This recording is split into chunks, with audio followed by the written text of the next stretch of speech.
A federal judge has ruled that the Trump administration violated his order to resume funding federal grants that had been blocked by a blanket spending freeze last month.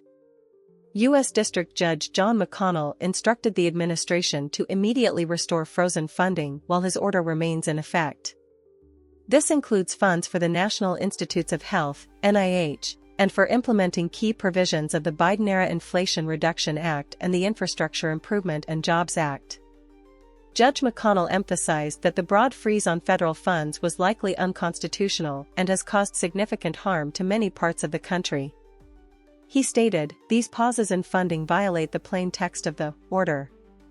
The ruling followed claims from a group of Democratic state attorneys general, who argued that the Trump administration had continued blocking spending that McConnell's order sought to release.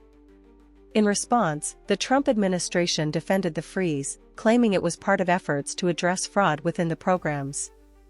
However, McConnell rejected this justification, asserting that the freeze was the result of the broader, categorical order, not due to specific evidence of fraud. He stated that such reasoning was not enough to justify defying the court's order. McConnell also hinted at the possibility of contempt charges against officials who continue to defy his ruling. Referring to a 1975 court decision, he warned that officials who make private determinations about the law and refuse to obey a court order risk criminal contempt, even if the order is later found to be incorrect. This ruling underscores the ongoing legal tensions regarding the freeze on federal funds and the Trump administration's response to the court's mandate to restore them.